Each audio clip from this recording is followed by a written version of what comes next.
A garrison of 1545 men having food for 30 days is అక్కడ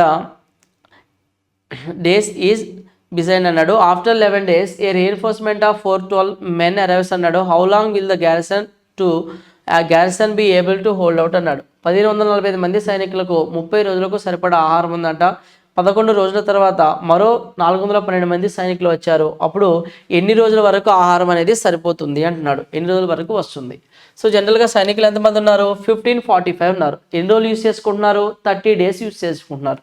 11 రోజుల తర్వాత అన్నాడు. అంటే ఈ ఉన్న సైనికులు 30 days వరకు ఉపయోగించుకున్నటువంటి ఫుడ్ ఉంది. అయితే 11 days తర్వాత గురించి చెప్తున్నాడు. అంటే ఈ సైనికులు ఎన్ని రోజులు యూజ్ చేసుకున్నారు? 11 days వరకు యూజ్ చేసుకున్నారు. 30లో 11 పోతే ఇంక మిగిలింది ఎంత ఉంది మనకి? 19 days ఉంది. సో ఈ సైనికులు ఎంతమంది? 1545 మెంబర్స్ 19 days యూజ్ చేసుకున్నంత ఫుడ్ ఉంది. ఇప్పుడు ఇదే ఫుడ్ని ఎవరు యూజ్ చేసుకుంటున్నారంట? 11 days తర్వాత 412 మెంబర్స్ వచ్చారంట. 412 మంది అదనంగా వచ్చారు సైనికులు వచ్చినప్పుడు. సో పాత వాళ్ళు ఉన్నవాళ్ళు ప్లస్ కొత్తగా వచ్చిన వాళ్ళు మొత్తం కలిపి ఎన్ని రోజులు యూజ్ చేసుకుంటారు అన్నాడు. ఓకేనా? 1545కి 412 యాడ్ చేస్తే 1500కి 4 అంటే 1900. సో 45కి 12 యాడ్ చేస్తే ఎంత వస్తుంది? 57 అవుతుంది. సో 1900 అవుతుంది. ఓకేనా? సో 1545 1957 ఎన్ని డేస్ వస్తుంది అన్నాడు. ఎన్ని డేస్ తెలియదు కాబట్టి మనకి ఇంటూ ఎక్స్ చేస్తున్నా. ఓకేనా? సో 19 టేబుల్ పోతుంది చూడండి. 19 10s ఎంత? 190. 19 3s ఎంత? 57. 103 టైమ్స్ పోతుంది. సో ఓకేనా? సో 103 అనేది ఏ టేబుల్లో వస్తుంది మనకి? 2 17 103 చూడండి టేబుల్. 7 1s 7 టేబుల్ ఏమైనా పోతుందా? 6 1s 9 టేబుల్ 103. సో ఇక్కడ ఏమవుతుంది? ఇది 10 5s 10 3s 30. మనకి 100 టేబుల్ తెలియాలి. సో 100 టేబుల్ అంటే 3 టేబుల్ పోతుందా? 6 టేబుల్ పోతుందా? 7 చూడండి. 7 1s 7 7 9s 103 1545. సో ఇక్కడ ఫస్ట్ డిజిట్ చూడండి. సో ఎన్ని టైమ్స్ ఉంది? 1 టైం పోతుంది. సో ఇక్కడ యూనిట్ డిజిట్ ఏముంది? 5 ఉంది. ఇక్కడ యూనిట్ డిజిట్ ఏముంది? 3 ఉంది. సో ఈ డిజిట్ చూస్తే 3తో ఏ టేబుల్ దగ్గర మనకి 5 వస్తుంది? 5 టైమ్స్ చేస్తేనే కదా. So 3 5s. సో మనకి 103 అనేది ఎగ్జాక్ట్గా ఎన్ని టైమ్స్ చెప్పొచ్చు? 15 టైమ్స్. కాబట్టి చూడండి 15 × 100 ఎంత? 1500. 15 × 3 ఎంత? 45. సో ఎగ్జాక్ట్గా ఎన్ని టైమ్స్ పోతుంది మనకి? 15 టైమ్స్ పోతుంది. సో ఎంత ఎన్ని రోజులు వస్తుంది? 15 days వస్తుంది. ఆన్సర్ ఏమవుతుంది ఈ క్వశ్చన్కి? బి అనేది కరెక్ట్ ఆన్సర్ అవుతుంది. ఓకేనా? సీదా next question. Question number 42. A can do a piece of work in 20 days, B in 15 days, C in 12 days. How soon can the work be done if A is assisted by B on the day, B on 1 day and C on the next day alternatively అన్నాడు. ఒక పనిని A 20 days అంట, B 15 days, C 12 daysలో చేయగలుగుతారు. So ఇక్కడ ముగ్గురు యొక్క working time ఇచ్చాడు. ఫస్ట్ మనం ఏం చేద్దామంటే సో టైం తీసుకుందాం. టైం తోటి ఎఫిషియన్సీ నుంచి టోటల్ వర్క్ తీసుకుందాం. ఏ 20 days చేస్తున్నాడు, బి 15 days చేస్తున్నాడు, సి 12 days. ఎల్సిఎం చూసినట్లయితే 20 15 12 అన్నిట్లో కామన్గా 60 పోతుందా? 60 టేబుల్. ఎల్సిఎం ఏమవుతుంది మనకి? 60 అవుతుంది.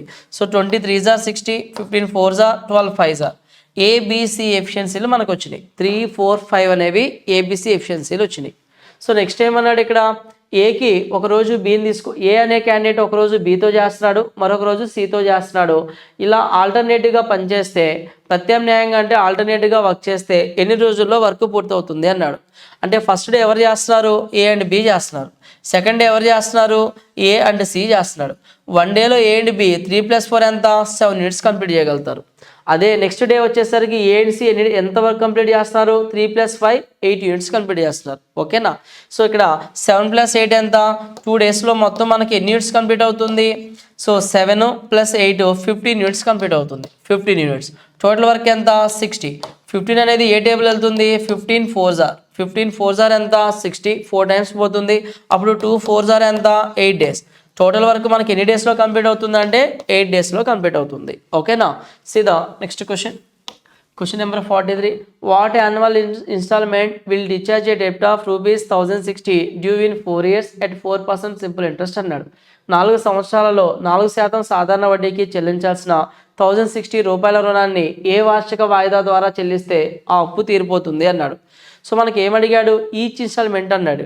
అంటే ఒక క్యాండిడేట్ ఏం చేశాడంటే కొంత ప్రిన్సిపల్ని తీసుకున్నాడు, అంటే కొంత సొమ్మును అప్పుగా తీసుకున్నాడు. తీసుకున్న తర్వాత సో 4 ఇయర్స్ తర్వాత అంటే 4% లెక్కన తీసుకున్నాడు. 4 ఇయర్స్ తర్వాత అతనికి అయిన అమౌంట్ ఎంత, ఇంట్రెస్ట్తో కలిపి 1060 రూపీస్ అయింది. ఎంత ప్రిన్సిపల్ తీసుకున్నాడో మనకు తెలియదు, ఇంట్రెస్ట్తో కలిపి 1060 రూపీస్ అయింది. ఈ 1060ని 4 ఇయర్స్ క్యాలిక్యులేట్ చేస్తే 1060 అయింది.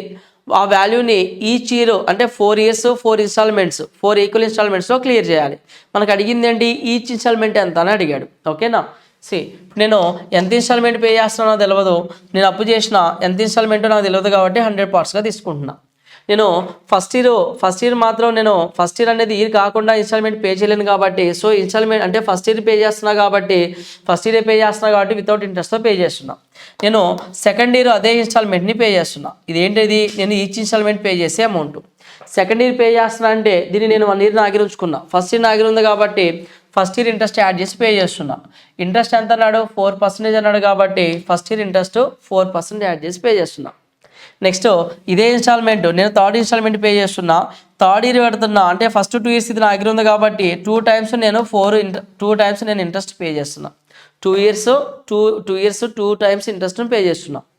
అంటే నెక్స్ట్ నేను 4th ఇన్స్టాల్మెంట్ కడుతున్నా, దీన్ని నేను 4th ఇయర్ పే చేస్తున్నా. అంటే ఈ 100 నా దగ్గర 3 ఇయర్స్ ఉంది కదా, 3 ఇయర్స్ 4% కడుతున్నా. అంటే 4% సేమ్ అవుతుంది, 4%. ఓవరాల్గా నేను ఈచ్ ఇన్స్టాల్మెంట్ ఎంత కడుతూ వస్తున్నా, 100 రూపీస్ లెక్కన కడుతున్నా.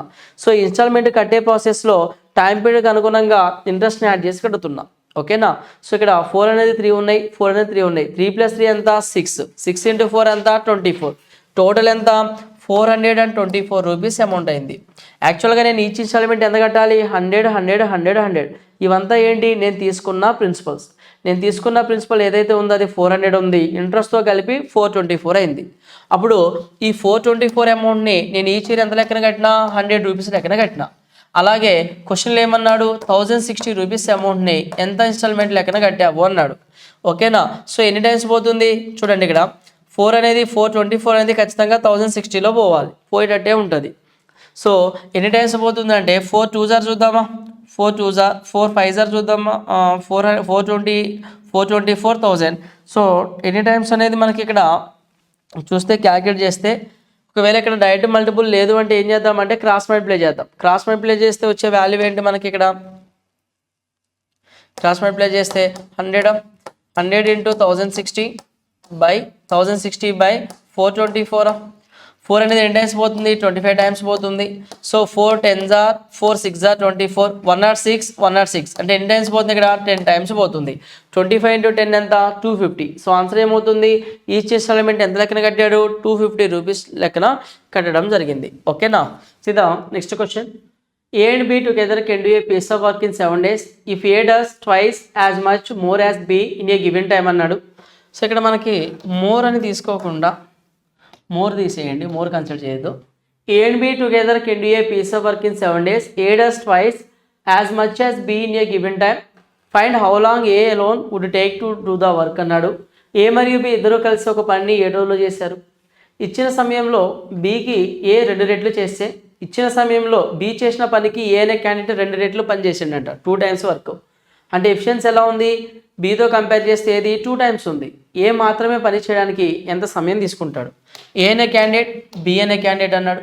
సో A + B ఇద్దరు కలిసి వర్క్ చేయడానికి ఎన్ని డేస్ పట్టింది, 7 డేస్లో ఒక వర్క్ని కంప్లీట్ చేశారని చెప్తున్నాడు. ఇద్దరు కలిసి 7 డేస్లో వర్క్ చేశారంట. సో మనకి ఎఫిషియన్సీ కనుక చూస్తే ఇచ్చిన సమయంలో బీకి ఏ 2 రెట్లు చేస్తే అన్నాడు.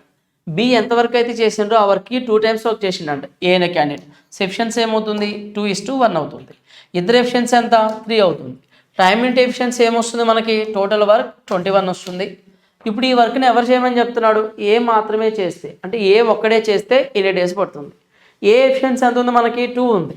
సో 21/2 అంటే ఎంత వస్తుంది, 10.5 వస్తుంది. ఎన్ని డేస్ పడుతుంది, 10.5 డేస్ పడుతుంది. సో ఆన్సర్ ఏంటంటే ఫస్ట్ ఆప్షన్. సీదా next question. Pipes A and B can fill a tank in 20 hours, 30 hours respectively. C can empty the full tank in 40 hours. If all the pipes are open together, how much time will be needed to make the tank full. A మరియు B పైపులు వరుసగా 20 hours 30 అవర్స్లో tank నింపగలవు. C అనే pipe 40 గంటల్లో పూర్తి ట్యాంకును ఖాళీ చేస్తుందంట. అన్ని పైపులను కలిపి తెరిస్తే ట్యాంక్ నిండడానికి ఎంత సమయం పడుతుంది అన్నాడు. సో ఇక్కడ ఏ అనే పైపు, బి అనే పైపు, సి అనే పైపు అన్నాడు. ఏబిసి టైం రేషియో ఇచ్చాడు. టైం రేషియో నుంచి మనం ఏం తీసుకోవచ్చు? ఎఫిషియన్సీ రేషియోని తీసుకోవచ్చు. 20 అవర్స్ 30 అవర్స్ 40 అవర్స్. ఏ 20, బి 30, సి 40. సో ఈ 20 30 40లో వీటన్నిటిలో కామన్గా పోయే టేబుల్ ఏముంది? కామన్గా పోయే వాల్యూ ఉంది 120 ఉంది. సో 120 ఏమవుతుందంటే టోటల్ వర్క్ అవుతుంది. టోటల్ అంటే ఇక్కడ ట్యాంక్ కాబట్టి టోటల్ కెపాసిటీ అవుతుంది. సో ఎఫిషియన్సీ చూస్తే 2 6 టైమ్స్ పోతుంది, 20 6 టైమ్స్ పోతుంది, 30 4 టైమ్స్ పోతుంది, 40 అనేది 3 టైమ్స్ పోతుంది. ఓకేనా? ఇక్కడ A 20 hours, B 30 hours, C pipe 40 గంటల్లో పూర్తి ట్యాంక్ని ఖాళీ చేస్తుంది. ఇలా ఉంది. సి అనేది ఎంటీ చేస్తుంది కాబట్టి నెగిటివ్ ఎఫిషియన్సీ తీసుకున్నాం. ఇంతవరకు క్లియర్ కదా? అన్ని పైపులు ఒకేసారి వదిలితే ఎంత సమయానికి నిండుతుంది అన్నాడు. సో అన్ని పైపులు అంటే టోటల్ కెపాసిటీ ఎంత మనకి? 120 కెపాసిటీ. ఈ కెపాసిటీని అన్నీ ఒకేసారి అంటే 6 + 4 10, 10 - 3 ఎంత? 7. సో అంటే 7 ఎఫిషియన్సీ తోటి ఎంత టైం పడుతుంది అనేది అన్నాడు. సో ఇక్కడ 7 అనేది 7 1 * 7 ఎన్ని టైమ్స్ పోతుందో చూడండి ఒకసారి. 7 అనేది మనకి 7 1 * 7. 7 అంటే ఇక్కడ ఎంత మిగులుతుంది? 50. 7 7 ఎంత? 49 అంటే 1 మిగులుతుంది. 17 1/7 అవర్స్ టైం పడుతుందా? సో డేస్ అయితే డేస్, అవర్స్ అయితే అవర్స్. 17 1/7 అవర్స్. అవర్స్లో ఇచ్చాడు కాబట్టి ఆన్సర్ ఏంటి? డి అవుతుంది. ఓకేనా? See the next question. 2 pipes A and B can fill a tank in 40 minutes, 60 minutes respectively. There is an outlet pipe C. రెండు పైప్స్ అనేవి ఒక ట్యాంక్ని 40-60 మినిట్స్లో ఫిల్ చేస్తాయి. ఒక ఎంటీ చేసేటువంటి అంటే అవుట్లెట్ పైప్ అనేది ఒకటి ఉంది. నీటిని ఎంటీ చేసే పైప్ ఒకటి ఉంది అన్నాడు. All the 3 pipes are opened. The tank will be filled in 30 minutes. How much time it will take for C to empty the full tank అన్నాడు. ఇక్కడ ఏ మరియు బి అనే రెండు పైపులు ఒక ట్యాంక్ని వరుసగా 40-60 మినిట్స్లో నింపుతున్నాయి అంట. ఏ బి 40 minutes 60 మినిట్స్లో నింపుతున్నాయి అన్నాడు. ఒకవేళ 3 pipes కనుక అంటే ఒక లీక్ పైప్ ఉంది, ఆ లీక్ పైపు ఈ రెండు ఫిల్లింగ్ పైప్స్ కనుక కలిసి వర్క్ చేస్తే అదే అంటున్నాడు. ఒకవేళ మొత్తం 3 పైపులు తెరిస్తే 30 నిమిషాల్లో ట్యాంక్ నిండుతుందంట. సో 30 మినిట్స్ పడుతుందంట ట్యాంక్ నిండడానికి. ఇది ఇచ్చాడు డేటా. ఓకేనా? అయితే ఏం కనుక్కోమన్నాడు? సి మాత్రమే ట్యాంకును ఖాళీ చేయడానికి ఎంత సమయం పడుతుంది. సో ఎఫిషియన్సీ తీసుకుందామా. ఎఫిషియన్సీ చూస్తే 40 60 30 అన్నిట్లో కామన్ మల్టిపుల్ ఏముంది? సో 90 ఉందా? 90 కాదు. 90 తర్వాత 120. చూడండి 120 పోతుంది అన్నిట్లో. లేదంటే ఈ 3 నెంబర్స్కి ఎల్సిఎం తీసుకున్నా మనకి ఎల్సిఎం అనేది వస్తుంది. ఓకేనా? 120 వస్తుంది. సో 40 అనేది 3 టైమ్స్, 60 అనేది 2 టైమ్స్, 30 అనేది 4 టైమ్స్ పోతుందా?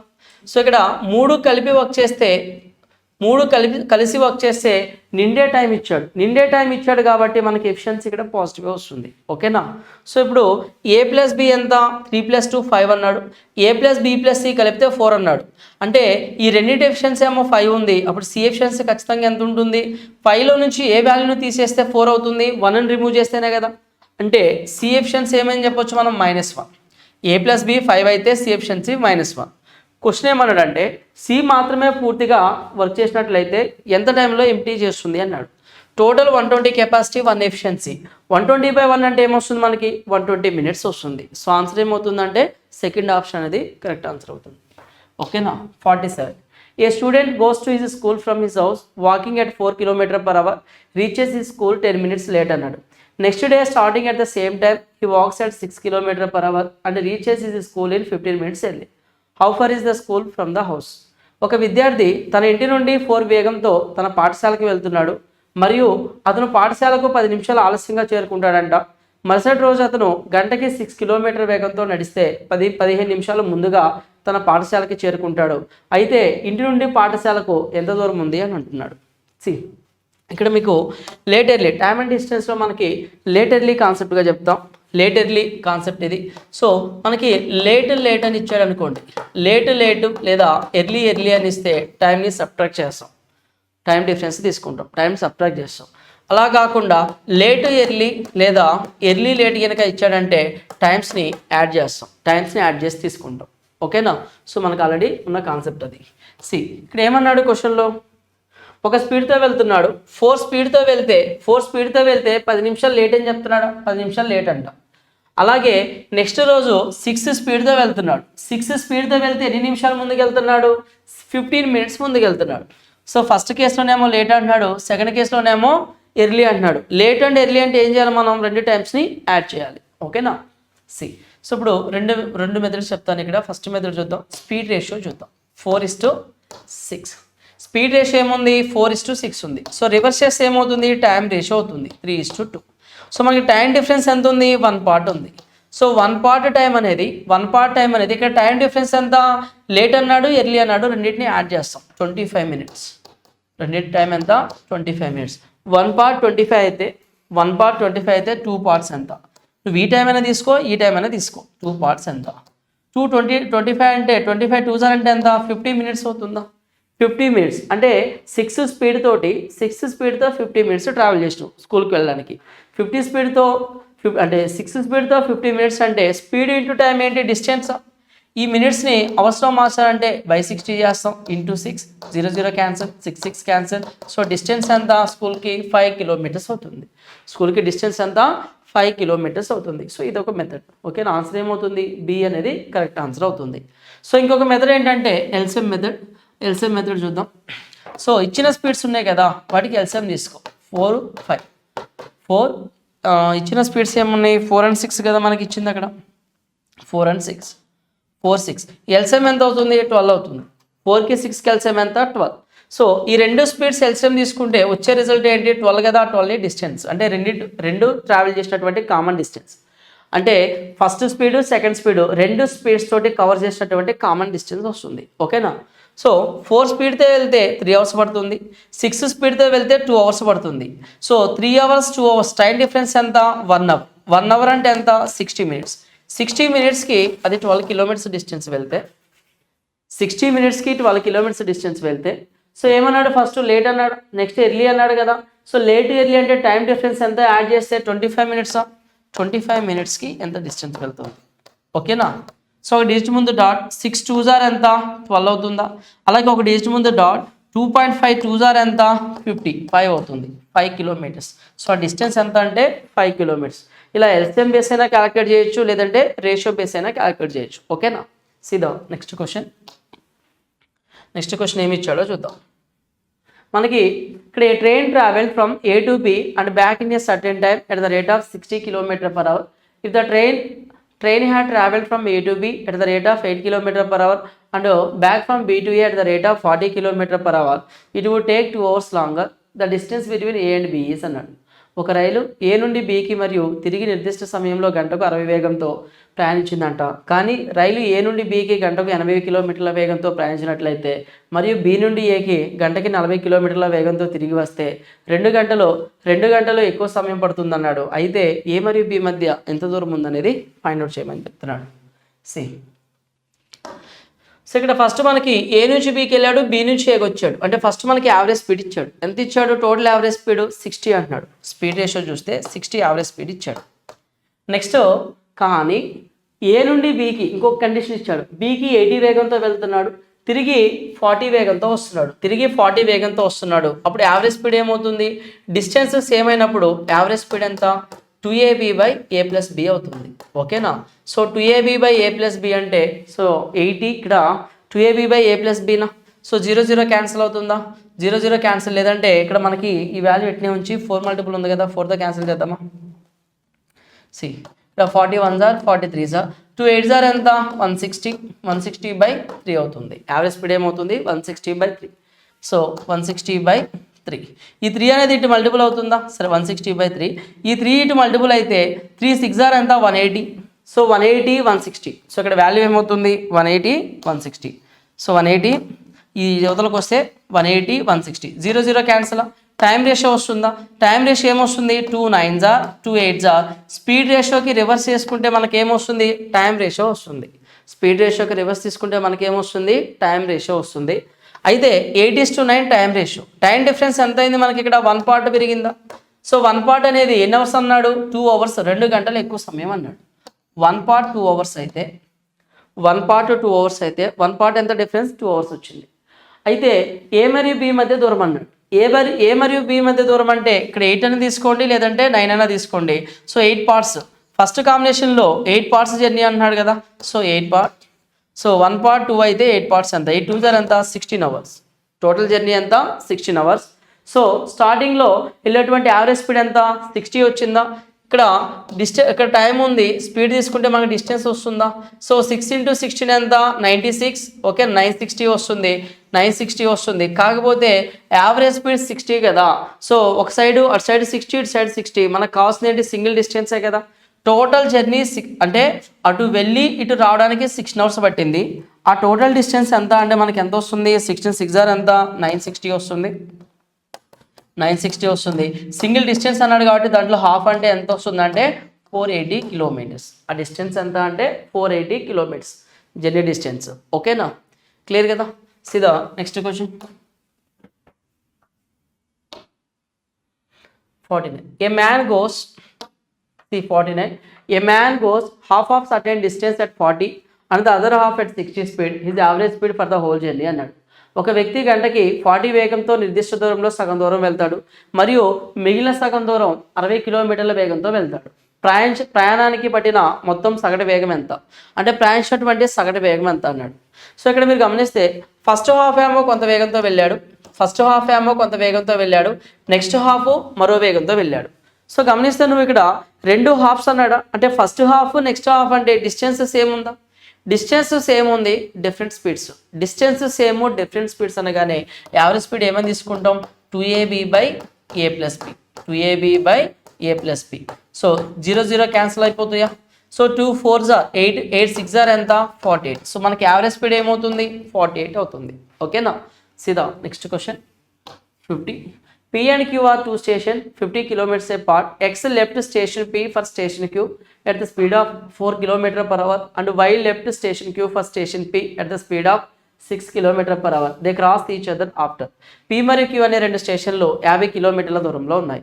అయితే రెండింటి మధ్య డిస్టెన్స్ ఎంత అన్నాడు 50 అన్నాడు. P స్టేషన్ నుండి Q స్టేషన్కి X గంటకి 4 వేగంతో వస్తుంది. Q స్టేషన్ నుండి P స్టేషన్కి Y 6 వేగంతో బయలుదేరుతుంది. అయితే ఎన్ని గంటల తర్వాత ఒకరినొకరు దాటుతారు అన్నాడు.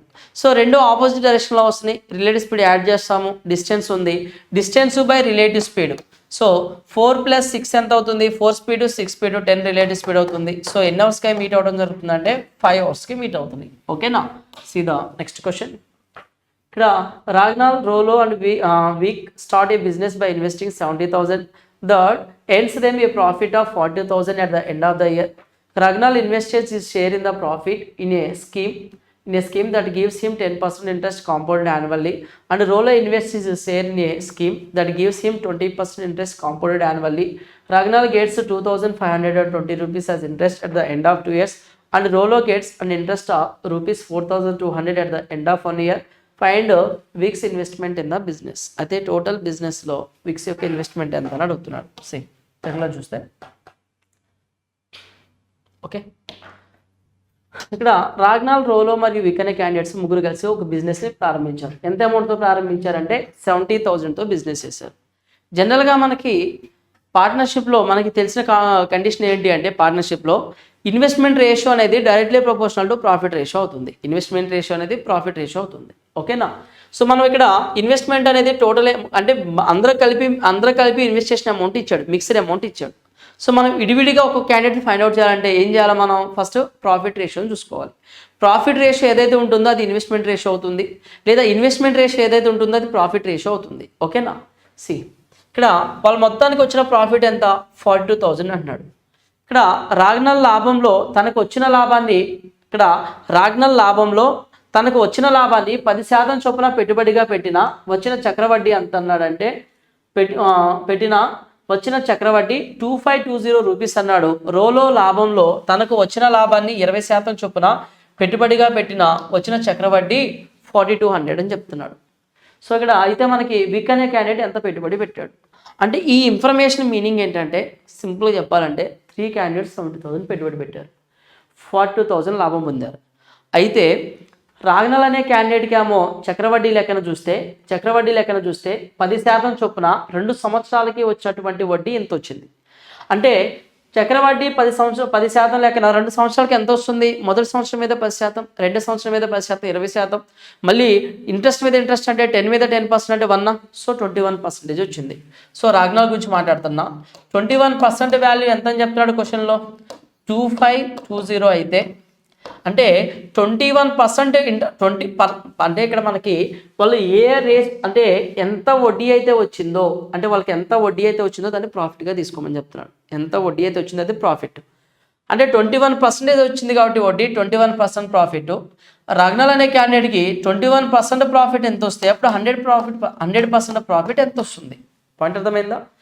ఫస్ట్ క్యాండిడేట్కి 21% ప్రాఫిట్ ఎంత వస్తే 100% ప్రాఫిట్ ఎంత వస్తుంది అనేది మనం కనుక్కోవాలి. సి ఇక్కడ 7 3s are 21, 7 6 are 3 అనేది ఎన్ని టైమ్స్ పోతుంది? 120 టైమ్స్ పోతుంది. 100 × 120 ఎంత?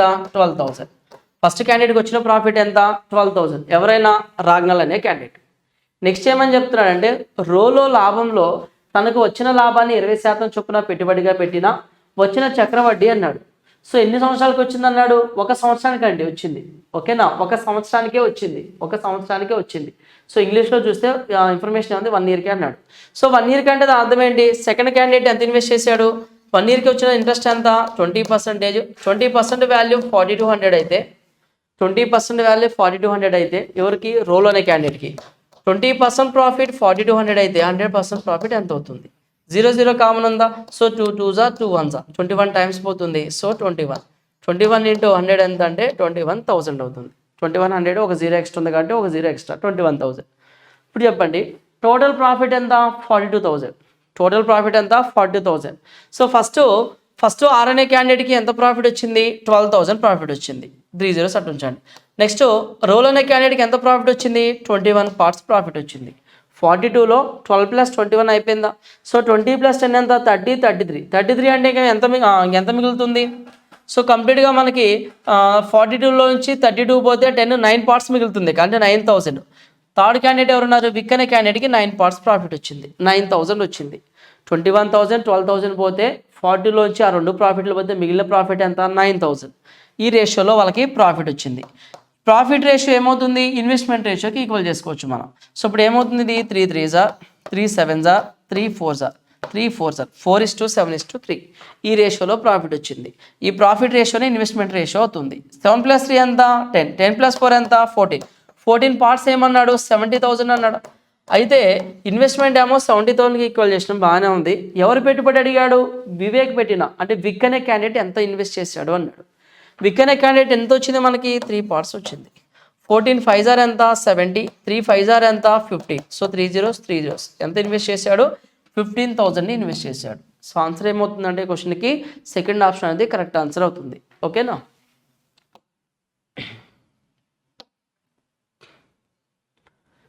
A boat covers 24 kilometers upstream, 36 kilometers downstream in 6 hours, while it covers 36 kilometers upstream, 24 kilometers downstream in 6.5 hours.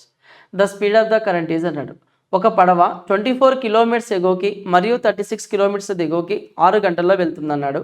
అయితే అది 6.5 గంటల్లో 36 కిలోమీటర్లు ఎగోకి 24 కిలోమీటర్ల దిగోకి వెళ్తుంది. అయినా మనకి ప్రవాహ వేగం ఏంటో చెప్పండి అన్నాడు. మనకి ఏం కావాలి? ప్రవాహ వేగం. ఇక్కడ చూస్తే 24 కిలోమీటర్స్ ఎగువకు అన్నాడా? అప్ స్ట్రీమ్ తీసుకుంటున్నా. 36 కిలోమీటర్స్ దిగువకు అన్నాడా? Down stream. ఎన్ని అవర్స్ అన్నాడు? 6 hours అని చెప్పాడు. ఇది ఫస్ట్ స్టేట్మెంట్గా చెప్తున్నాడు. సెకండ్ స్టేట్మెంట్ ఏంటంటే 36 కిలోమీటర్స్. సెకండ్ స్టేట్మెంట్ మనకి ఏం చెప్పాడు ఇక్కడ? సెకండ్ స్టేట్మెంట్ 36 కిలోమీటర్స్ 36 కిలోమీటర్స్ ఎగువకి వెళ్తున్నాడు, 24 కిలోమీటర్స్ దిగువకి వెళ్తున్నాడు. ఎంత టైం తీసుకుంటున్నాడు అక్కడ? 6.5 hours తీసుకుంటున్నాడు. ఎంత టైము? 6.5 hours. అయితే ఇక్కడ 24 ఉంది, ఇక్కడ 36 ఉంది. సో ఏదైనా ఒక అప్ స్ట్రీమ్ స్పీడ్ కానీ డౌన్ స్ట్రీమ్ స్పీడ్ కానీ తీసేస్తే, అంటే ఏదైనా అప్ స్ట్రీమ్ స్పీడ్ కానీ లేదంటే డౌన్ స్ట్రీమ్ స్పీడ్ అయినా రిమూవ్ చేస్తే మనకు ఒక స్పీడ్ వస్తుంది. ఆ స్పీడ్ని ఈక్వేషన్ సబ్స్టిట్యూట్ చేస్తే సెకండ్ స్పీడ్ వస్తుంది. రెండు విధాలుగా చేయొచ్చు. అజ్యూమ్డ్ వాల్యూస్ చేయొచ్చు, అంటే వాల్యూస్ని అజ్యూమ్ చేసుకొని సాల్వ్ చేయొచ్చు, లేదంటే ప్రొసీజర్ అయినా చేయొచ్చు. సో ఇలాంటి ఫ్రాక్షన్ టైమ్స్ వచ్చినప్పుడు అజ్యూమ్ చేసుకోవడం అనేది కొంచెం డిఫికల్ట్ అవుతుంది కాబట్టి ప్రొసీజర్ చూద్దాం. సో ప్రొసీజర్ ఏమవుతుందంటే ఇక్కడ 24 ఉందా, ఇక్కడ 36 ఉంది. సో ఇక్కడ ఆ 36ని ఇక్కడ మల్టిపుల్ చేయండి, ఈ 24ని తీసుకెళ్ళి అక్కడ మల్టిపుల్ చేయండి. ఓకేనా? సో ఇక్కడ మళ్ళీ మనకి వాల్యూ 36 24 అంటే ఈ వాల్యూస్ రెడ్యూస్ చేస్తే 12 2s are 2 టైమ్స్ పోతుంది, 12 3s are పోతుంది. 3 × 24 ఎంత? 72నా. 2 × 36 ఎంత? 72. అంటే నెక్స్ట్ 3 6s are ఎంత? 18. 2 × 6.5 ఎంత? 13. ఈ వాల్యూ పెద్దది, ఈ వాల్యూ చిన్నది కాబట్టి దీన్ని రిమూవ్ చేయండి. చిన్నగా స్మాల్ వాల్యూని రిమూవ్ చేయండి. అప్పుడు ఏమవుతుంది, ఫస్ట్ టర్మ్ క్యాన్సిల్ అయిపోతుందా. 3 × 36 ఎంత, 108. ఓకేనా, 108. సో దీంట్లోంచి దీన్ని రిమూవ్ చేస్తున్నాం కదా, డి అనేది కామన్ అవుతుంది.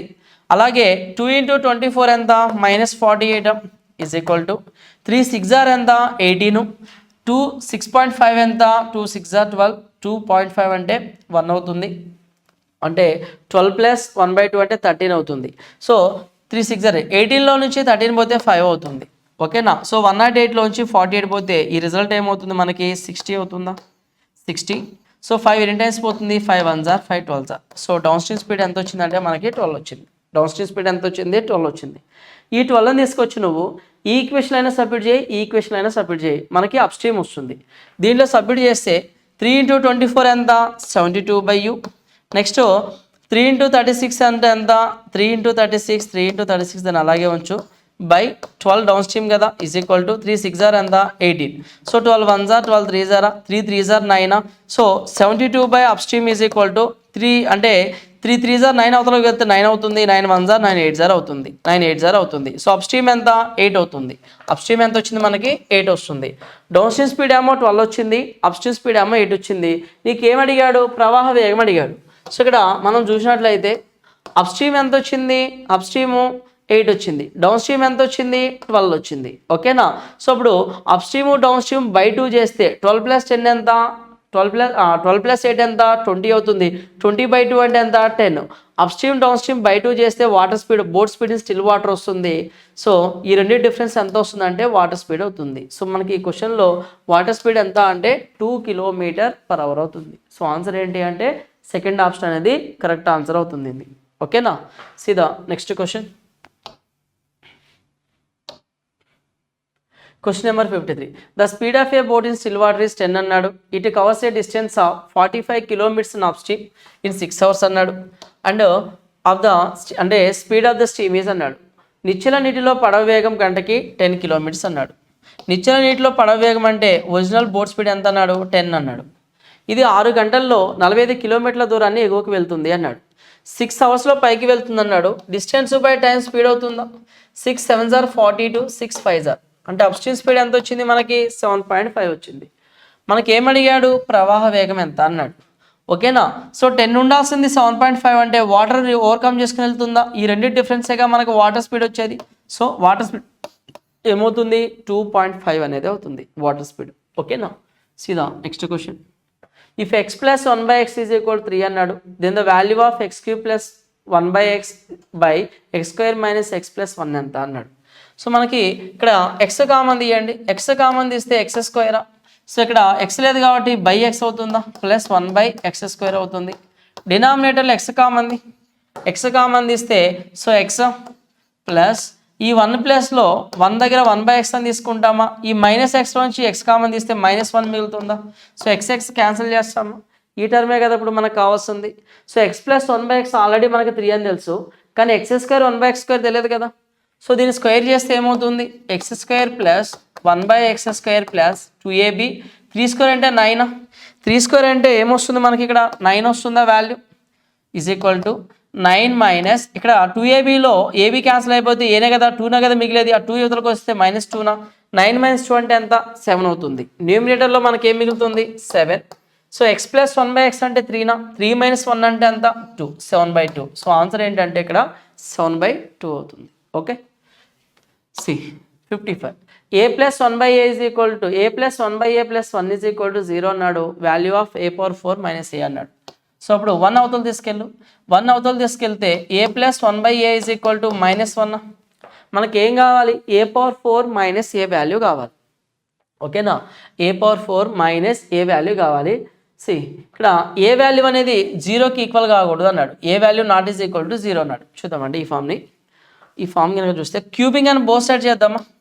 a³ + 1/a³ plus 3ab into a + b అంటే ఇక్కడ -1 వస్తుందా, a + b అంటే ఈజ్ ఈక్వల్ టు దీన్ని క్యూబ్ చేస్తే -1. అప్పుడు ఫైనల్గా a³ + 1/a³ is equal to -3 అవతలకి వెళ్తే +3 అవుతుంది. +3 - 1 2 అవుతుందా. సో ఎక్స్ ప్లస్ 1/x 2 అంటే ఎక్స్ ప్లస్ 1/x 2 అంటే ఎక్స్ ప్లస్లో 1 తీసుకుంటామా? అప్పుడు X cube plus 1/x cube is equal 2 అన్నా కూడా ఎక్స్ ప్లస్లో 1 తీసుకుంటామా? అప్పుడు ఏ ప్లస్లో 1 తీసుకుంటేనేగా, ఏ ప్లస్లో 1 తీసుకుంటే 1 + 1/1 ఈజ్ ఈక్వల్ 2 పాసిబుల్ అవుతుందా? సో ఏ ప్లస్లో 1 అయితే ఏ పవర్ 4 ఎంత? 1/4. 1 - 1 ఏమని చెప్పొచ్చు? 0 అని చెప్తామా? సో ఈ క్వశ్చన్కి ఆన్సర్ ఏమని చెప్పొచ్చు? ఏమవుతుంది ఈ క్వశ్చన్కి? ఏ అనేది కరెక్ట్ ఆన్సర్ అవుతుంది. ఓకేనా? సీదా నెక్స్ట్ క్వశ్చన్. tan θ వాల్యూ ఏమవుతుందంటే 3/4 అవుతుంది. ఓకేనా? 3/4 నోట్ చేయండి. tan θ is equal to 3/4 value of 3 sin θ 2 cos θ by 3 sin θ minus 2 cos θ అన్నాడు. tan θ అన్నాడు. θ అంటే ఇక్కడ tan అంటే ఏంటి? Opposite adjacent. ఆపోజిట్ 3 అయితే అడ్జసెంట్ 4. సో హైపోటెన్యూస్ ఏమవుతుంది? 5 అవుతుంది. హైపోటెన్యూస్ ఏమవుతుంది? 5 అవుతుంది. సో దీంట్లో సబ్స్టిట్యూట్ చేయమంటున్నాడు. 3 ఇంటూ sin θ అంటే మనకి ఏమని తెలుసు? థీటాకి ఆపోజిట్ బై హైపోటెన్యూస్ అంటే 3/5 అవుతుందా? Next 2 cos θనా? cos θ అంటే ఏంటి? థీటాకి అడ్జసెంట్ బై హైపోటెన్యూస్ అంటే 4/5 అవుతుందా మనకి? ఓకేనా? డివైడెడ్ బై నెక్స్ట్ 3 sin θ అన్నాడా? 3 ఇంటూ సేమ్ ఈ వాల్యూస్ వస్తాయి. 3 ఇంటూ 3/5 మైనస్ 2 ఇంటూ 4/5 అవుతుంది. ఇక్కడ న్యూమరేటర్లో డినామినేటర్లో 5 అనేది ఎల్సిఎం అవుతుందా? 5 క్యాన్సిల్ అయితే 3 3s are 9, 2 4s are 8. 8 + 9 ఎంత? 17 అవుతుంది. 8 + 9 ఎంత? 17 అవుతుంది న్యూమరేటర్లో. డినామినేటర్లో ఏమవుతుంది? 3 3s are 9, 2 4s are 8. ఇక్కడ 9 - 8 అంటే 1 వస్తుందా? సో మిగిలేది ఏంది మనకి ఇక? 17. సో ఆన్సర్ ఏమవుతుంది దీనికంటే? సెకండ్ ఆప్షన్ కరెక్ట్ ఆన్సర్ అవుతుంది. ఓకేనా? See the next question. If theta be acute angle అన్నాడు. సో ఇక్కడ థీటా అండి. If theta be acute angle and tan of 4θ - 50 degree is equal to cot of 50 degree minus theta, then the value of theta in degrees is అన్నాడు. then the value of theta in degrees is అన్నాడు.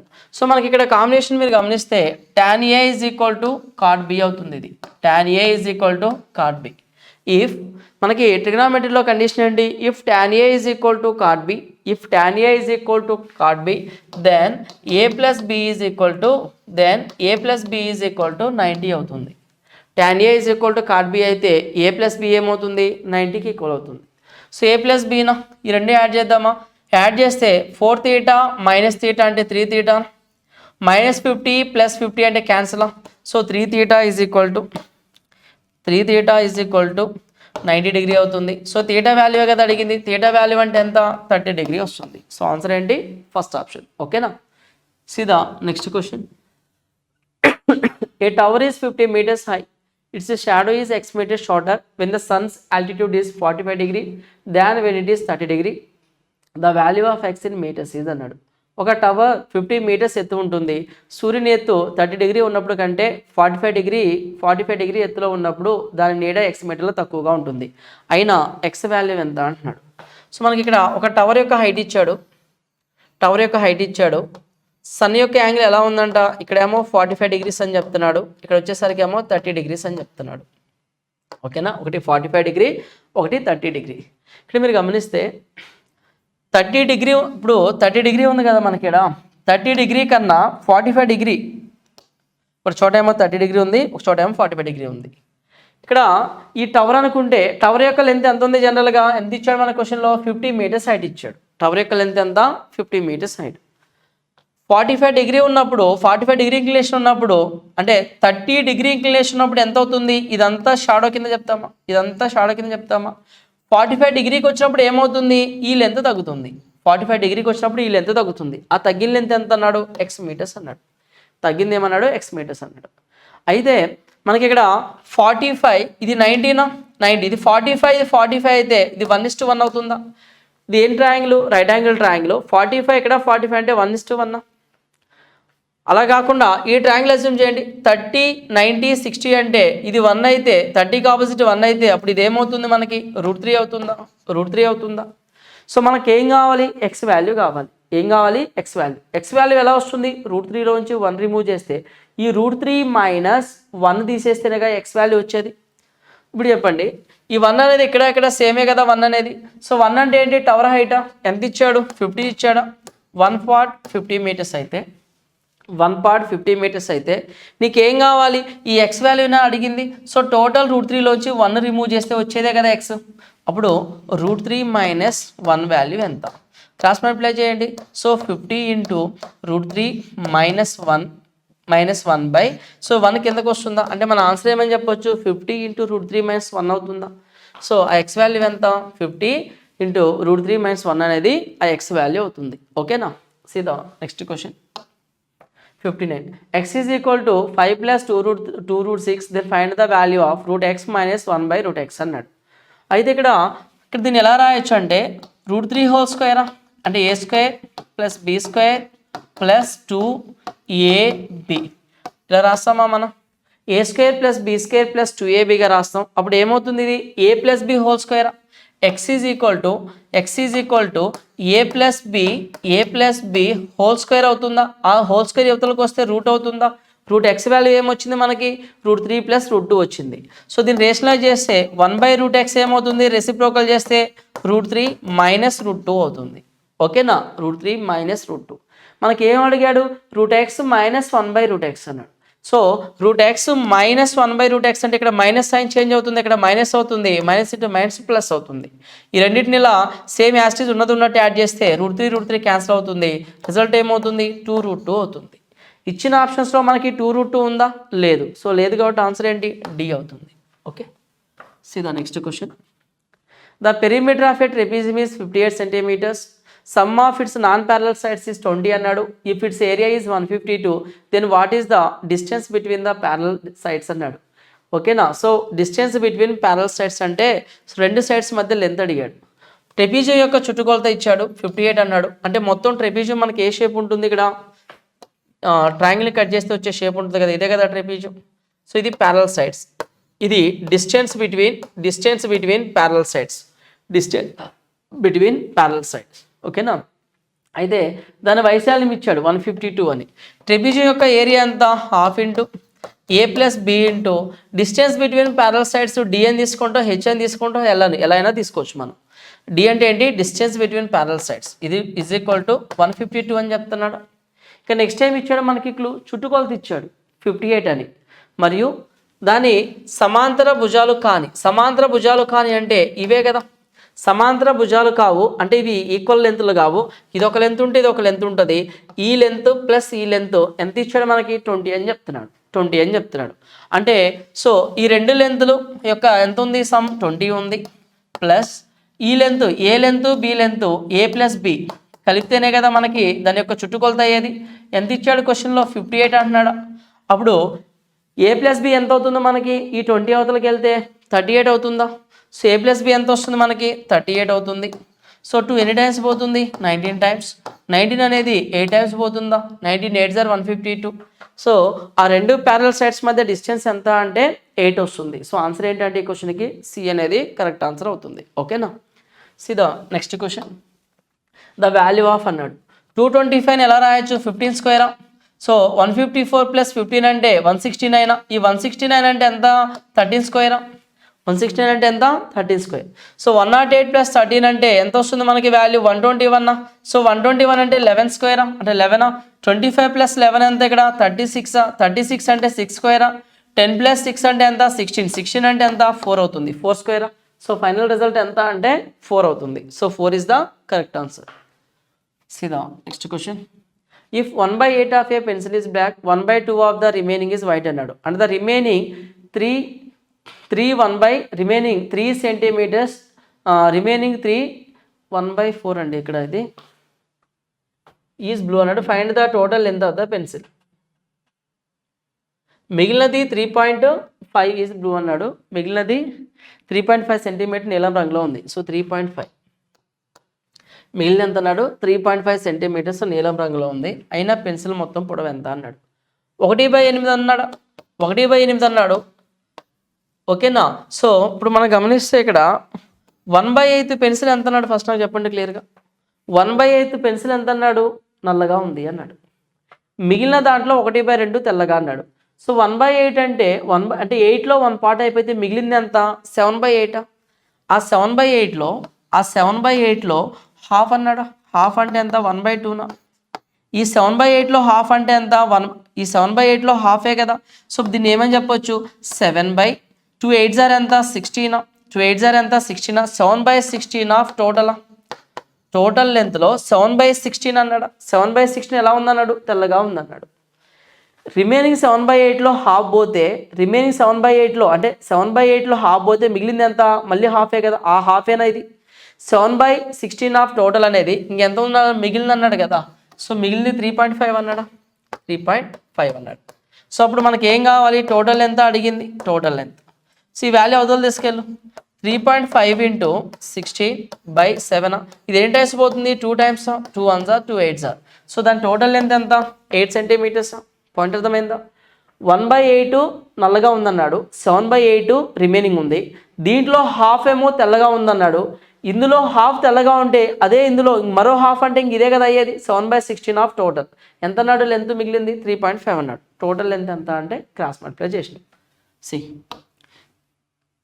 63 direction 63 to 66. This is a pie chart that data on A, B, O and AB blood groups అన్నాడు.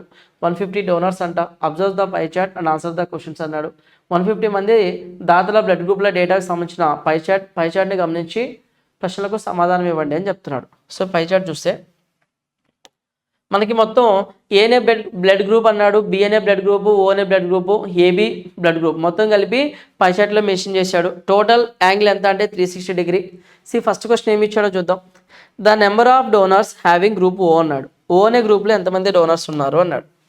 ఓ group అన్నాడా, ఓ group అంటే ఎంత 100.8 out of 360, 100.8 out of 360. Total strength ఎంత ఇచ్చాడు మనకి, total strength చూడండి ఇక్కడ 150 మంది అన్నాడు కదా. ఎంతమంది దాతలు అంట, మొత్తం 150 క్యాండిడేట్స్ అన్నాడు. So into 150, 0 0 cancel, 3 5s 3 12s తీసుకుంటాం. 5 into 100 500, 5 8s 40, 500 plus 40 మీన్స్ 4 కదా, 504.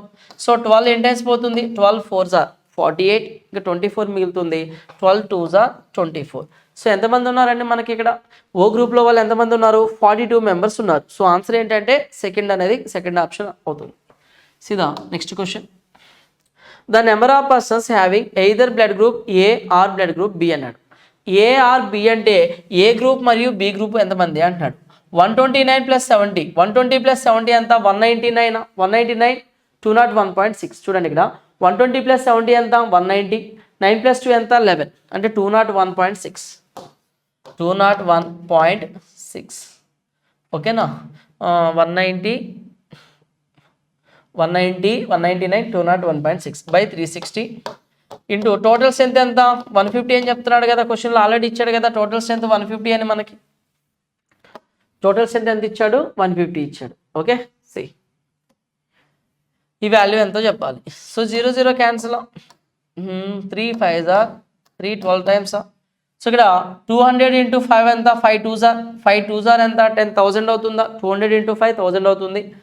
16 5s ఎంత 18 అంటే 5 1s 5, 6 5s 30 అంటే 1008 అవుతుందా వాల్యూ మనకి. సో 12 ఎన్ని టైమ్స్ పోతుంది, 12 8s 96, 12 8s 96, 12 4s ఎంత 48 ఎంత అవుతుందండి 84 అవుతుంది. సో ఇక్కడ మనకి ఏమడిగాడు, ఏ బ్లడ్ గ్రూప్కి లేదా బి బ్లడ్ గ్రూప్ అంటే అర్థం ఏంటంటే ఏ మరియు బి అని తీసుకోమని అర్థం. సో ఎంత అవుతున్నారంటే 84 మెంబర్స్ అవుతున్నారు. ఎంత అవుతున్నారు, రెండు గ్రూప్స్ వాళ్ళు 84 స్ట్రెంత్ అవుతుంది. ఆన్సర్ ఏంటంటే ఫస్ట్ ఆప్షన్ అనేది కరెక్ట్ ఆన్సర్. ఓకేనా. సీదా next question. What is the percentage of donor having blood group AB అన్నాడు. ఏబి బ్లడ్ గ్రూప్ ఎంత పర్సంటేజ్ అని చెప్తున్నాడు. ఏబి ఎంత ఉంది మనకి 57.6 ఉందా, out of 360 out of 360 percentage అన్నాడు కాబట్టి ఇంటూ 100 చేస్తామా. సో 0 0 క్యాన్సిల్, ఈ 0 ఈ పాయింట్ ఎలిమినేట్ అవుతుంది. ఓకేనా. సో ఇప్పుడు 4 9s 4 1s 4, 4 1s 4 4s 4 4s. So 9 1s 9 6s ఎంత పర్సంటేజ్ అవుతుంది 16% అవుతుంది. ఇచ్చిన ఆప్షన్లో 16 ఏముంది, సి ఆప్షన్ ఉంది. ఓకేనా. సీదా next question. 66. The ratio of donors blood group A to the average of donors group of O B AB అన్నాడు. సో ఏకి రేషియో దేనికి ఫైండ్ అవుట్ చేయమంటున్నాడు, ఏ గ్రూప్ దాతలకి మరియు ఓబి ఏబి బ్లడ్ గ్రూప్ దాతల సగటుకు మధ్య గల నిష్పత్తి అన్నాడు. ఏ చూద్దాము, ఏలో ఎంతమంది ఉన్నారు 72 ఉన్నారా. 72 డిగ్రీ. టోటల్ యాంగిల్ ఎంత 360. Total angle 360. ఆ 360లోంచి 72 పోతే మిగిలింది ఎంత 288. 288 అనేది వాడు చెప్పినటువంటి OBAB బ్లడ్ గ్రూప్ వల్ల 3 క్యాండిడేట్స్ 288 మనకు వచ్చింది. వాటి యొక్క యావరేజ్ అంటే సమ్ బై యావరేజ్ అంటే 3 తీసుకుంటామా, 3 మెంబర్స్ని యాడ్ చేసినావు, 3 కేటగిరీస్ని యాడ్ చేసినావు, బై 3 చేస్తాం. సో ఇది ఎగ్జాక్ట్గా ఎన్ని టైమ్స్ పోతుంది, 7 4s are 28, 2 4s are 8. ఈ 3 యువతలకు వస్తే ఏమవుతుంది రేషియో 3:4 అవుతుందా. So what is the correct answer 3:4. See options ఏముందో చూద్దామా. 3:4 లాస్ట్ ఆప్షన్ అనేది ఉంది. ఓకే, సీదా next question. Question number 67.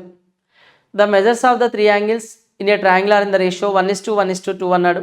Okay, so which of the following must be the true అన్నాడు. The triangle is equilateral, the triangle is isosceles, the triangle is right angle triangle. త్రిభుజంలోని 3 కోణాల కొలతలు 1:1:2 నిష్పత్తిలో ఉన్నాయి. అంటే భుజాల నిష్పత్తి ఇచ్చాడు. కింది వాటిలో ఏది సరైనది అన్నాడు. చెప్పండి. సో అంటే జనరల్గా ఒక ట్రయాంగిల్లో 2 సైడ్స్ ఈక్వల్ ఉండి మరో సైడ్ డిఫరెంట్గా ఉంటే అది ఏ ట్రయాంగిల్ అవుతుంది, ఐసోసెలస్ ట్రయాంగిల్. ఇంగ్లీష్లో అయితే ఐసోసెలస్ అంటాం, తెలుగులో సమద్విబాహు త్రిభుజం అంటాం. సో ట్రయాంగిల్ ఏమవుతుంది అప్పుడు ఐసోసెలస్ ట్రయాంగిల్ అవుతుంది. సో సమద్విబాహు త్రిభుజం అంటే ఏదైనా ఒక ట్రయాంగిల్లో 2 సైడ్స్ ఈక్వల్గా ఉండి థర్డ్ సైడ్ డిఫరెంట్గా ఉంటాయి. ఇక్కడ ఏనే సైడ్ ఇక్కడ బి ఉంటే 2 సైడ్స్ ఈక్వల్ ఉండి థర్డ్ సైడ్ మాత్రమే డిఫరెంట్ ఉంటే దాన్ని ఐసోసెలస్ ట్రయాంగిల్ అంటాం. సో 1:1 అంటే ఈ రెండింటి యొక్క లెంత్లు 1:1, 2 అనేది డిఫరెంట్ ఉంది. So answer is isosceles triangle, సమద్విబాహు త్రిభుజం. సో ఇచ్చిన ఆప్షన్స్లో చూస్తే ఓన్లీ 2:2 బి అనేది ఆన్సర్ అవుతుంది. ఓకేనా. See 3960 are divided among ABC such that half of A's part, 1/3 of B part, 1/6 of C part are equal, then B's part is అన్నాడు. ఏబీసీల మధ్య 3960 విభజించబడింది.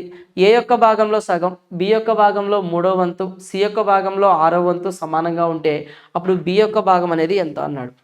సో ఇక్కడ ఏ యొక్క భాగంలో సగం అన్నాడా, దాన్ని ఎలా రాయొచ్చు a/2న. బి యొక్క భాగంలో 3వ వంతు అన్నాడా, సో b/3న. సి యొక్క భాగంలో 6వ వంతు అన్నాడు, సో c/6. ఓకేనా. ఏ బై వాల్యూ అంటే a/x, b/y, c/z ఉంటే a:b:c అంటే ఎలా తీసుకుంటామంటే 2:3:6 డైరెక్ట్గా తీసుకుంటాం. a/x, b/y, c/z ఫామ్లో ఉన్నప్పుడు ఓకేనా a:b:c ఈజ్ ఈక్వల్ టు ఏమవుతుంది x:y:z అంటే ఏబిసిలు డైరెక్ట్గా 2 3 6గా తీసుకోవచ్చు. ఓకేనా, ఇది కండిషన్. అయితే ఇక్కడ మనకి ఏమడిగాడు, బి యొక్క భాగం ఎంత అన్నాడు. సో ఆ రేషియోలో కదా వాళ్ళు షేర్ చేసుకుంది అమౌంట్ని, ఆ రేషియోలోనే కదా.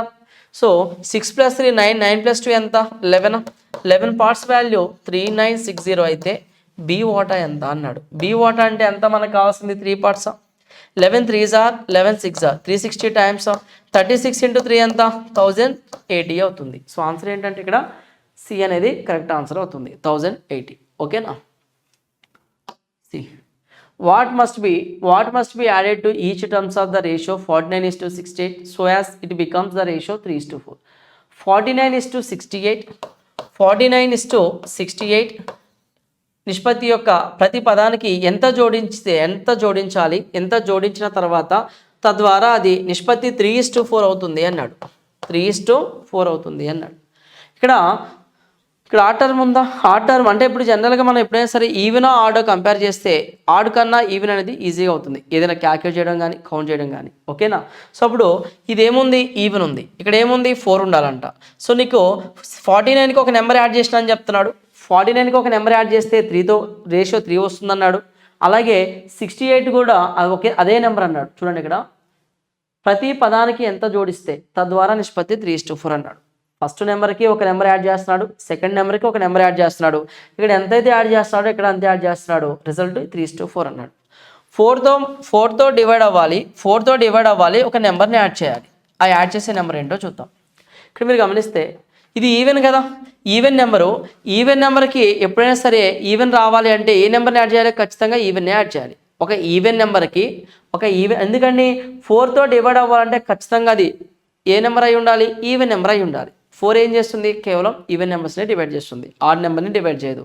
అంటే ఇక్కడ రిజల్ట్ ఖచ్చితంగా నీకు ఈవెన్ అవ్వాలంటే ఈ 68కి నువ్వు ఏం యాడ్ చేయాలి, ఈవెన్నే యాడ్ చేయాలి. ఎందుకంటే 4 అనేది ఒక ఈవెన్ నెంబర్, 4కి 3 అనే ఆడ్ నెంబర్ యాడ్ చేసిన రిజల్ట్ ఏమొచ్చింది, ఆడ్ వచ్చింది.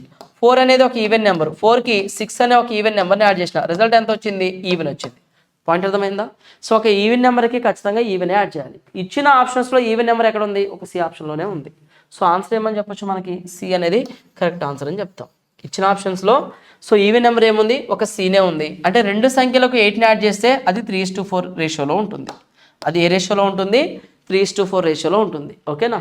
C next question. 2 numbers are in the ratio 3:7. If 9 is subtracted from each, then they are in the ratio 3:11. The second number is అన్నాడు. రెండు సంఖ్యలు 3:7 నిష్పత్తిలో ఉన్నాయన్నాడు. ఏ రేషియోలో ఉన్నాయంట? 3:7. ప్రతి దాని నుండి 9ని తీసివేస్తే అవి 3:11 అవుతాయి అన్నాడు. దేన్ని తీసేస్తున్నారు ఇక్కడ? 9ని తీసేస్తున్నారు. 9ని రిమూవ్ చేస్తే అది ఏమవుతుంది? 3:11 రేషియో అవుతుంది అన్నాడు. మనకేమడిగాడు? రెండవ సంఖ్య అన్నాడు. రెండవ సంఖ్య అంటే మొదటి రేషియోలో అంటే ఒరిజినల్ సంఖ్యలో రెండవ సంఖ్య అడిగాడు. రెండవ సంఖ్య అంటే ఖచ్చితంగా నీకు ఏమవ్వాలి? క్వశ్చన్ 7 మల్టిపుల్ అవ్వాలి. 7 5s are 35, 7 ఇది కాదు, 7 మల్టిపుల్ కాదు. 7 7s are 7 6s are ఇంతవరకు బాగానే ఉంది. 3 ఆప్షన్స్ ఉన్నాయి అలాగా. అప్పుడు ఏం చేయాలంటే నువ్వు 9 రిమూవ్ చేసిన తర్వాత అది ఏమవ్వాలి? 11 మల్టిపుల్ అవ్వాలి. సో దీంట్లోంచి నువ్వు 9 రిమూవ్ చేస్తే 36 అవుతుంది కదా. 11 మల్టిపుల్ అవుతుందా? అవ్వదు. 9 రిమూవ్ చేస్తే ఏమవుతుంది? ఇక్కడ 40 అవుతుంది. 40 11తో పోతుందా? పోదు. ఈ ఆప్షన్ కూడా కాదు. సో అప్పుడు మన ఆన్సర్ ఏంటి? డి అవుతుంది. 42లోంచి 9 రిమూవ్ చేస్తే 33నా? సో ఆ 33 అనేది మనకి దేంతో పోతుంది? 9 రిమూవ్ చేస్తే రిజల్ట్ ఏంది? 33నా? 33 అనేది 11తో పోతుందా? 11తో పోతుంది కదా. సో అప్పుడు మన ఆన్సర్ ఏమని చెప్పొచ్చు? 4th ఆప్షన్ అనేది కరెక్ట్ ఆన్సర్ అని చెప్పొచ్చు. ఓకేనా? సీదా next question. If a carton containing a dozen mirrors is dropped అన్నాడు, which of the following can't be the ratio of the broken mirror to the unbroken mirror అన్నాడు. Dozen అద్దాలు ఉన్న అట్టపెట్టె పడిపోయినట్లయితే కింది వాటిలో పగిలిన అద్దము మరియు పగలని అద్దం మధ్య నిష్పత్తి ఏది అవ్వదు అన్నాడు. పగిలిన అద్దము అన్నాడు. సో ఇక్కడ మీరు గమనిస్తే పగిలిన అద్దము మరియు పగలని అద్దం మధ్య నిష్పత్తి ఏది అవ్వదు అన్నాడు. అంటే ఏది అయ్యేది కనుక్కుంటే సరిపోతుందా? సో ఎన్ని అన్నాడు? డజన్ అద్దాలు అన్నాడు. డజన్ అద్దాలు అంటే ఎంత? 12. నీకు ఎలా అయినా సరే 12 అంటే 12 ఇక్కడ మనకి ఏమన్నా అంటే డజను అద్దాలు ఉన్న అట్టపెట్టె పడిపోయినట్లయితే కింది వాళ్ళలో పగిలిపోయింది అన్నాడు. పగిలిన దానికి అంటే కింది వాళ్ళలో ఏమన్నాడు? పగిలిన అద్దము మరియు పగలని అద్దం మధ్య నిష్పత్తి ఏది అవ్వదు అన్నాడు. పగిలింది మధ్య నిష్పత్తి ఏది అన్నాడు. అంటే ఏం లేదు, ఈ డజన్ అంటే ఎన్ని ఉంటాయి మనకి? 12 ఉంటాయి. 12ని ఏ ఆప్షన్ అయితే డివైడ్ చేస్తుందో అది అయ్యేది. 12ని ఏ ఆప్షన్ అయితే డివైడ్ చేయదో అది అవ్వంది. సో ఇక్కడ 3 అనేది 12ని డివైడ్ చేస్తుందా? ఇది అవుతుంది. సో అంటే ఇది ఆన్సర్ ఈ ఆన్సర్ కాదు. సో 7:5 అంటే 12ని డివైడ్ చేస్తుంది కాబట్టి సో ఇది ఆ రేషియో అవుతుంది. సో మన ఆన్సర్ ఇది కాదు. ఎందుకని? అవ్వనది అన్నాడు మనకి. సో 3:2 ఎంత? 5 కదా. 5 12ని డివైడ్ చేయలేదు కాబట్టి సో ఆ రేషియో ఏది అవ్వదు అంటే 3:2 అనేది అవ్వదు. రేషియో ఏది అవ్వదు? 3:2.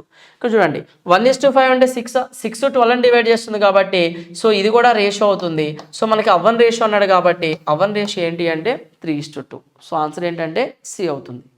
ఓకేనా? C next question. The price of a table and chair are in the ratio 25:6 అన్నాడు. Next if the table cost is 950 rupees more than the chair అన్నాడు, the cost of 2 chairs is అన్నాడు.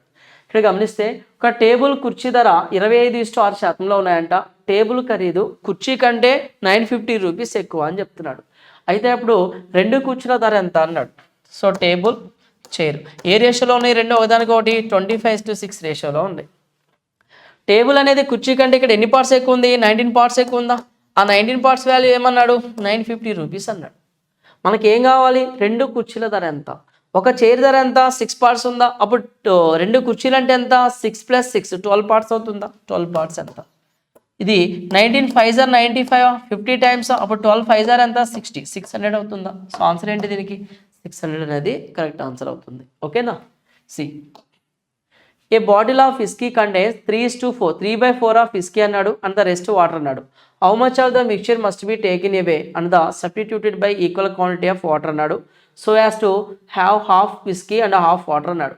ఒక సీసా విస్కీలో 3/4 వంతు whisky ఉందంట. So whisky ఎంత ఉందన్నాడు వాడు క్వశ్చన్లో?